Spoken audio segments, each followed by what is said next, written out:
I would love to welcome you to the men's room.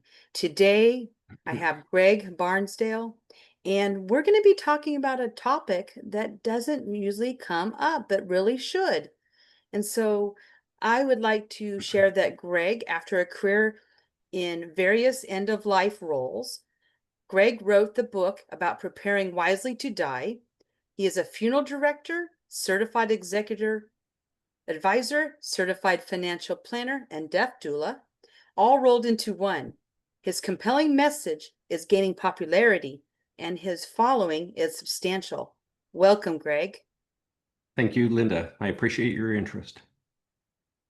And so, Greg, I wanted to start off today about speaking to why we're here, and that's that so many of us, the topic of discussing end of life planning feels like something that is far off into the distance. We can put it off until one day we can't. And, your circumstance, I want you to share what you went through, that pivotal point, and really, what became the reason why you're so passionate about this work. Well, I started off my career, Linda, as a relatively young funeral director, and I worked for large and small funeral homes. But what I noticed fairly quickly was that the majority of families that I was involved with, and even in speaking with my colleagues in the funeral industry, the vast majority of families were just so poorly prepared for the death that had taken place. In many cases, it was a surprise, it was unexpected, there was no will. In many of the cases, there were no previous discussions as to what the deceased wanted, and it was really hard on the surviving family members. Yet, in the fewer number of cases where those conversations had taken place, it was so much easier on the surviving family members. That makes a lot of sense that planning for something rather than having to do it in the moment when it's unexpected is a kinder way to go. That's for sure. It is, and I totally understand that these types of conversations, Linda, are hard to have. Uh, we tend to focus on the positive side of life, don't we? We don't tend to want to think about the negative. And even when we go to visit someone in the hospital, we take flowers and cards to wish them the best and such. But as I jokingly write about in my book, we don't ask the questions, and it would be taboo. It would actually be almost forbidden to ask someone who's lying in their hospital bed if they would prefer a wood or a metal casket. That wouldn't go over well. You're right, and a lot of times it doesn't go over well. But what if the conversation could be different and it could go well? Because I know that there's two camps of thinking about that is putting everything into place so that the family knows what the person wants, putting into place things so that the financial hardship of an unexpected loss doesn't become something that tears families apart. It's just so many things, and personally, in my family, I have parents that plan for such a thing, and it's made it easier for us. And so my father was passing first. My mother is still here, but even then we have the conversation. And honestly, I don't necessarily want to be talking about what's going to come next because that's the chapter that's hard for us to think about. But I do appreciate that I can have the conversation with my mother and that we can go down the line of discussing some of the important things. I've got a checklist that she's given me. I've got instructions. She started to put things away so that we don't have to be tangling through a bunch of different things, financial and otherwise. And so I just thought that today's opportunity to really to talk about how the good can come from it, and it doesn't have to be uncomfortable, it can actually be pleasant. Yes, yeah, I agree, and I'm glad to hear, Linda, that you and your mom are proactive in this way, and your family in general. That is great news. I wish more families were proactive in this way, but the from what I have seen in the funeral industry, and then after about 14 years shifting and working as a financial advisor and helping people with their retirement planning and such, and bringing up this whole aspect of estate planning in that process too. I found the same general reluctance that many people had to discuss these things. I truly do think it's one of the easiest things to put off. But over the last 2 years since I published this book, I think I have come up with quite a compelling and inspirational short message that inspires people to lean into this planning while minds are clear. Absolutely. And if you would, for our audience, really share that moment where all of this became something that hit you, not just as a person in the industry, but you personally. Yes. Well, let me first of all tell you what I'm sharing with people on the LinkedIn platform. I'm reaching out to people who I don't know, who I think would resonate with this preparedness message. People from the financial industry and the legal industry, the medical field, the funeral industry, and even the faith community too, and mental health, because this message relates to us all. And I'm stressing the fact that end of life planning helps reduce the stress of aging. It leaves survivors more financially and emotionally resilient. It leaves them in a place where they are more likely to get along and less likely to contest final wishes. It naturally results in more meaningful legacies. It often helps charities. It always takes immense pressure off the courts. And all these things help bolster the economy. I haven't found anyone that can really dispute that. But the other interesting thing is, Linda, none of these problems are new. They've existed forever. You're right, they're not new. They've existed forever, and there's room for a lot of work to be done in this area. Well, there is, and it's all part of what is known as the death positive movement.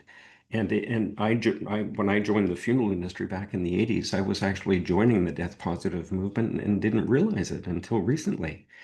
But getting back to your question here about what I had gone through, it was just so ironic how it played out this way. Because after spending so many years in the funeral industry and then the financial industry and going back to the funeral industry and stressing to people throughout my career about the importance of having these conversations and planning properly, having a will, especially. 2 months after I published the book to inspire people to plan, I was diagnosed with a large brain tumor. And this is the very reason why you and I really want to share this message is that, even working in the industry, it can hit you like a ton of bricks and all of a sudden the thing that you are working in, the area that you're working in all becomes real for you as a person. Well, it does. And when my general physician first told me that I had a large brain tumor that resulted from a ringing in my one ear, I was shocked. But the relief knowing that I had my final affairs in order was incredibly important to me. But I can still recall writing in my book how difficult it would be for some people to have to scramble to get their final affairs in order if they were dealt that card of a serious health issue and having to deal with that at the same time. I didn't know that I had a brain tumor growing in my own skull at the same time. And so really that's that wake up call. It took the wake up call and really to start working on something for yourself. And how would you say you were in that moment when you needed to talk to your family about your diagnosis, all the things that are running through your head? Well, I made a bit of a mistake. I didn't tell my wife for 3 days, and and then I documented it. I recorded a brief little video out in the truck actually after I told her, and she was devastated. And my publishing coach stressed how important it was to try new things, so I reluctantly put it on social media, and it went viral. That one video has been viewed over 1.7 million times. I saw that video and it was compelling. It was heartfelt. It was that time of despair and all of the things that were going through your mind. You were that human. In that Yeah. moment, you weren't the financial investor. You weren't the end of life planning. You were that human. And so, uh, just someone of your background, just knowing all the different things that you've seen happen throughout the years, and all of a sudden, again, you're in the same spot. And so, um, to be able to be humble, I guess, and to be in that spot and to really, I mean, it probably even changed the way that you move through your business, just because all of a sudden you were inside and part of it. Yeah, yeah, it was a huge shock, Linda, but I'm glad I got through it. I've had the most of the non-cancerous tumor removed. I've undergone some radiation, cranial radiation as well to get through it because I couldn't get all of it. But I'm incredibly lucky. You know, there are so many people, Linda, as we well know in this world, who are going through all kinds of terrible things and unfortunate crap in their life, but we just have to be grateful for every day that we do have. We really do, and preparing ourselves for the end of life is something that we all should do, can do. And a lot of times people don't even know where to start. So, Yeah. I have a financial background as well, and so I have some ideas about where that could begin. But for someone that may not have a financial background, well, I mean, what is the very first thing that you would even do when you're thinking of about putting things together? Well, I don't recommend Google. This will sound very biased, Linda, but I seriously, I recommend my book. And the reason the whole reason why I put this little short book together, and it only takes people an hour to read it or a couple hours to listen to it. It's very, very short. It's based on exactly what I had seen and witnessed in the conversations that I had with people in both the funeral and the financial industry. And it breaks down all the barriers. It doesn't get into the weeds of particular strategic planning ideas. If I did that, people wouldn't read it. It's still on a topic that people are uncomfortable with, but it gives them a good idea about the importance of communication, which is the very first chapter. And then it talks about funeral and cremation type planning. It talks about the very basics of estate planning. And it also talks about personal directives, medical directives, powers of attorney. But it's a good motivational book to get people to pull out their will and read the darn thing. And if they don't have one, to understand what is likely going to happen and the chaos and frustrations and the expense of not having a will in place. So really your book's strategy is not the steps that you would take to go through the planning, but the communication to even open the conversation and knowing what to Yeah, expect if you don't plan, what you can expect if you do plan, and then deciding for and your family how to, have that conversation and let it lead from yeah, the beginning to end, and be confident in the fact that planning is so much kinder than not planning it. And yes, it's hard to talk about, but learning how to have the conversation and letting everyone know that it's a difficult conversation, I think, is a great place to start. And but you tell the people that you care about them, so we can't afford not to have this conversation. well, exactly. It's a compelling conversation starter, Linda, that is high level and it's intended to get people to lean into this planning while minds are clear and time is plentiful. It highlights the vital importance of a financial advisor and what he or she brings to the table, as well as a lawyer in regards to setting up the will and medical directives. And it also addresses the absolute reality that people can set up a will online for very little money, but there are cautions with that.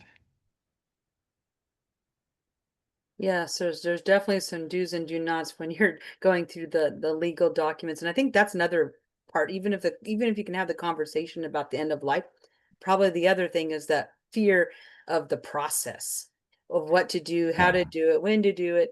And I can tell you from my own family going through this process that when the time came, there everything was done ahead of time. And so it's just a matter of evaluating that the plan hadn't changed, and things were all picked out and selected, and right. there was a lot less to do. And so, because I mean, it's a stressful time, and you're gonna be there for people in your family, and so to not do this work would result in a lot more stress, a lot more stress. It was more of Yes, a, yes. it was a hard time, but it was a peaceful process. And I know that all the wishes that were wanted ahead of time were honored.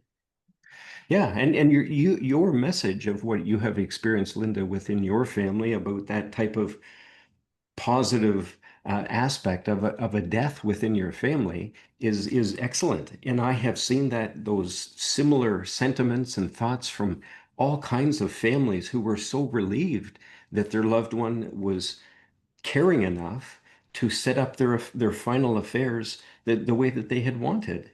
And I think it's one of the ultimate gifts we can leave those that we love most.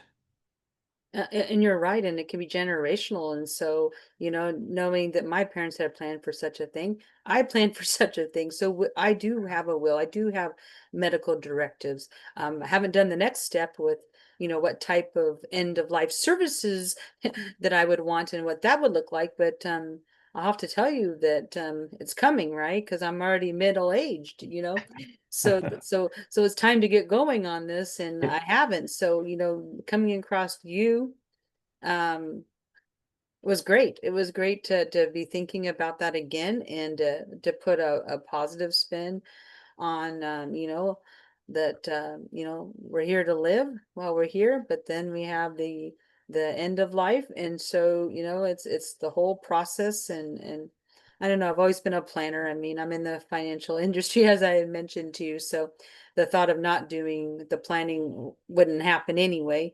But thinking about all the things that the conversations that are hard to have. Well, It doesn't get easier. I would say it gets a little more comfortable knowing that why you're doing it, and yes. once you start, then it'll go for itself. Yeah, yeah, that's right. And these, although these conversations, Linda, are hard to have, especially at the beginning to get them going, it does tend to draw people in to Mhm. have more meaningful, deeper conversations with those that we care about. And that's ultimately what we want to have. And I believe most people want to have better relationships with those that they love. I certainly do. And I've had many people tell me that as they get going with these conversations about their legacy and what they want to be remembered for, etc., and their purpose of why they're here, it's much deeper. It is much deeper, and you're right. The purpose and why we're here, if anything, you can take that look at where you are in life and what else there is to do. And so it definitely has that positive spin. It does bring people closer together.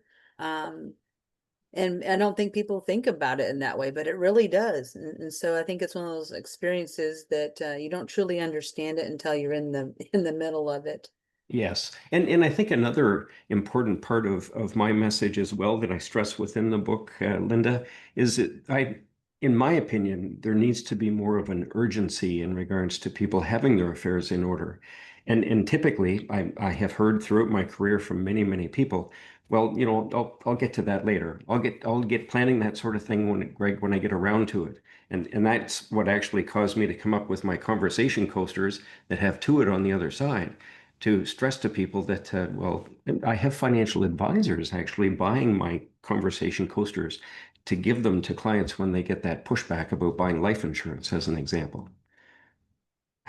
That's a good point there. And so, well, you have allies out in the industry, having things to give to their clients that are companions to the consulting and advising that happen. That's great.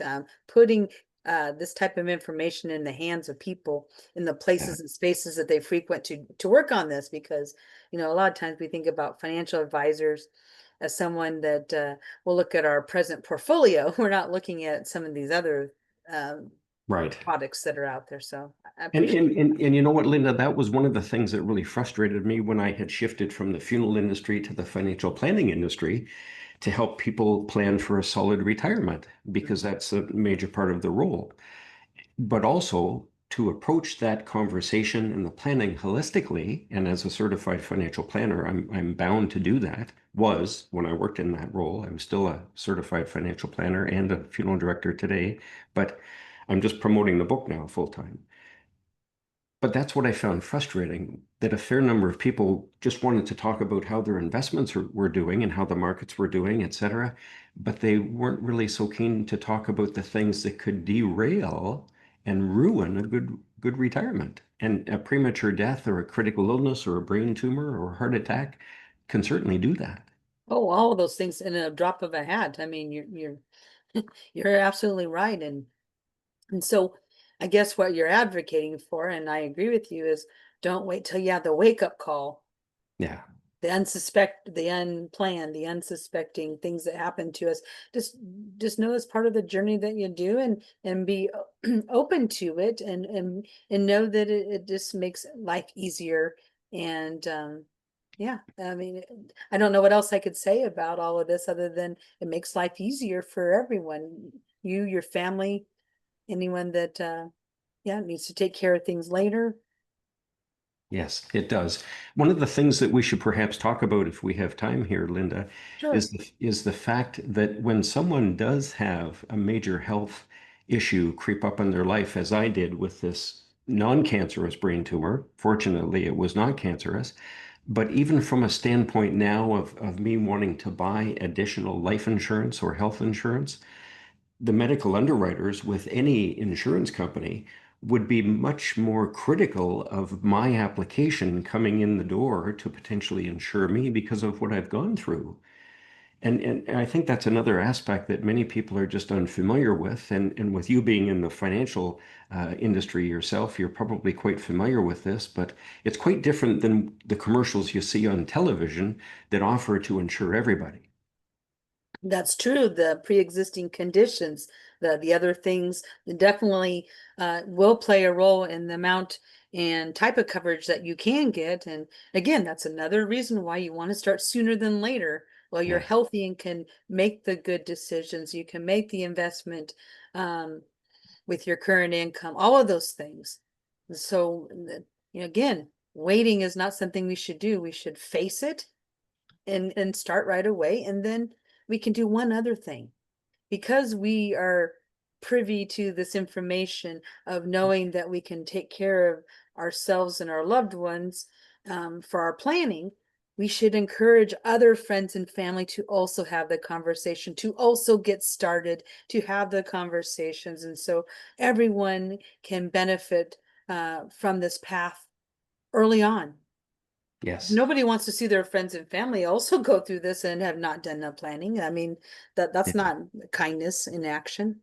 Right. And being forced into a situation, as we occasionally see in the media and such, about people having to raise money after a death through a GoFundMe type of platform could be easily avoided just by talking to a financial advisor who can help you walk through what type of coverage you may need and compare it with what you have through your group plan and offer you some choices. Life insurance and even health insurance here in Canada anyway can be relatively inexpensive, especially if it's set up at young ages. Oh yeah, I mean, to set it up at a young age here in the United States, I mean, it's also advised.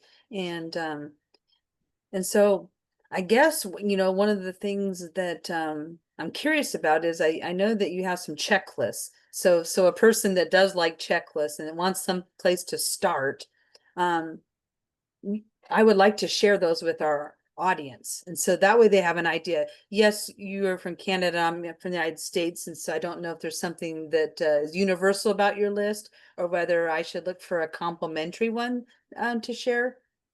Mhm. Well, I intentionally created this entire message, Linda, in a very generic type of fashion that would relate to people really anywhere on the planet to a large degree. But depending on where we live, either whatever country it is or jurisdiction, province or state, the estate planning rules do differ Mhm. to a degree, but also to a large degree, they're quite common as well. But as I said, the general message of my book is to inspire people to learn about these things, learn about how the rules work in their area, and speak to the people out there that are so willing and eager to help them. And to understand that if they don't get planning and if they don't do anything, there's going to be a lot of headaches that are likely going to pop up and not to leave it.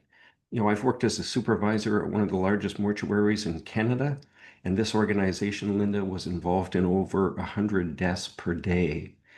So I've worked closely with forensics and the police and seen all kinds of stuff that would make your hair curl, to be honest. But people just tend to think, well, it's not going to happen to me. Mhm. I've been fine so far. It's good that's going to happen to somebody else. But we see it in the news all the time. Accidents are happening frequently. You're right, the accidents do happen frequently all the time, and, you putting that, GoFundMe picture into my head, that is true, and then that's a lot of times the first time that people have conversations and to do anything, Yeah. it's after it's already happened. Well, the one I'll come to the resources here shortly here, Linda, because I do want to stress that for your listeners. But as Gail Rubin in New Mexico so famously says, she says that talking about sex will not make anyone pregnant, and talking about death will not make anyone dead. I think that's a great way of putting it. That's absolutely wonderful, and yes, thank you for sharing that. You're welcome. So the Uh, resources that I have put together to help people have these conversations in a more meaningful way and to have them early is I've come up with two particular items, and they're available for free on my website for anyone. And the one is called the Living Legacy Quiz. And it's a short 5-question quiz that will take anyone about 2 minutes, maybe three.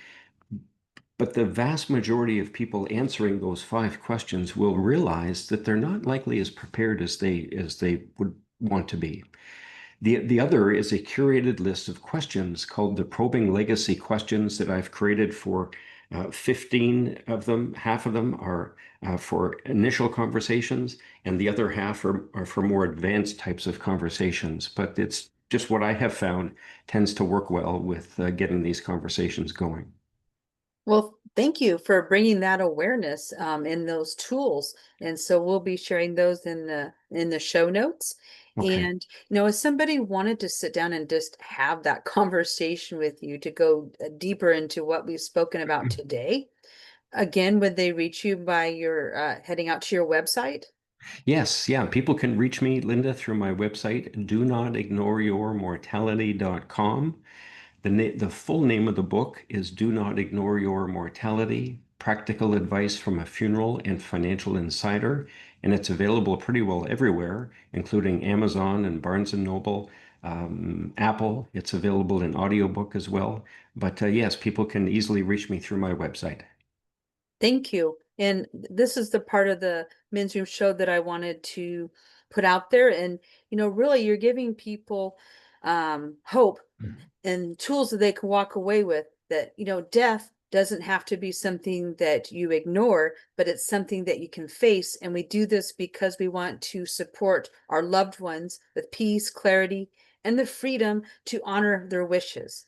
And we want to begin creating that legacy. So for now, the living legacy, and then the legacy that we leave when we're not here.